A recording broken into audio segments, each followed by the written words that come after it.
അപ്പോൾ ഗൈസ് ദേ ആ വട്ടത്തിനുള്ളിൽ തന്നെ വലുതായി കാണിച്ചേക്കുന്നത് ഒരു പുലിയാണ് കേട്ടോ. വയനാട് മേപ്പാടിക്കടുത്ത നെടുമ്പാല എസ്റ്റേറ്റിന്റെ അതിർത്തിയുള്ള ഒരു വേലീൻ്റെ കേബിളിൽ പുലി കുടുങ്ങിപ്പോയി. പിന്നെന്ത് ചെയ്യാൻ പറ്റും? മയക്കുവെടി വെച്ച് മയക്കി കിടത്തി വനംവകുപ്പ് വണ്ടി കയറ്റി കൊണ്ടുപോലേ വഴിയുള്ളൂ. അപ്പോൾ അതിനുള്ള പരിപാടികളൊക്കെ തുടങ്ങി കേട്ടോ. എല്ലാവരും വന്നു കണ്ടോ. ഇത് മയക്കുവെടി വെച്ച് കഴിഞ്ഞു. ആശ നല്ല മയങ്ങിയിട്ടുണ്ട്. ഇനി ഇത് ആക്രമിക്കൊന്നുമില്ല എന്ന് ഉറപ്പുവരുത്തിയതിന് ശേഷമാട്ടോ അതിൻ്റെ അടുത്തോട്ട് പോകാൻ വേണ്ടിയിട്ട് ഈ പുലിയുടെ വയറിലാട്ടോ കേബിൾ കുടുങ്ങിയത്.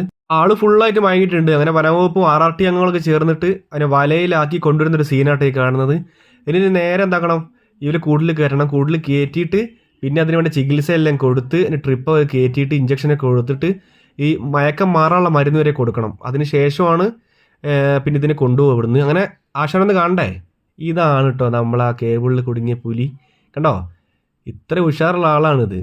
അപ്പോൾ ആ കേബിളിൽ കുടുക്കിയ സമയത്തുള്ള അവശതയൊന്നും നോക്കണ്ട. ആശ നല്ല ഉഷാറായിട്ടുണ്ട്. ആവശ്യമായ പരിശോധനയും വേണ്ട മരുന്നുകളൊക്കെ ഇതിന് നൽകും കേട്ടോ. അങ്ങനെ അത്രയും കെയർ ചെയ്തിട്ടാണ് ഇതിനെ നോക്കുക.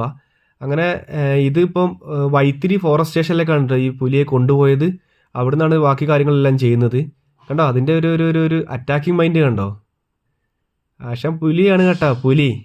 നമുക്കൊക്കെ സിമ്പിളായിട്ട് ഇങ്ങനെ പറഞ്ഞു പോവുക, ഇതിനെ പെട്ടെന്ന് പിടിച്ചുകൂടെ, ഇതിനൊക്കെ പെട്ടെന്ന് കൂട്ടിലായിക്കൂടെ. പക്ഷേ ഇതിനൊക്കെ ഒരുപാട് ഫോർമാലിറ്റീസ് ഉണ്ട്. ഈ പുലിയെ പിടിക്കണമെങ്കിലും അതിനെ കൂട്ടിലാക്കണമെങ്കിലും അതിന് ചികിത്സ കൊടുക്കണമെങ്കിലും അതിനെ കാര്യങ്ങളൊക്കെ പ്രോപ്പറായി നോക്കണമെങ്കിലും അതൊക്കെ വളരെ ശ്രദ്ധയോട് കൂടി വനംവകുപ്പ് ചെയ്യുന്നത് കേട്ടോ.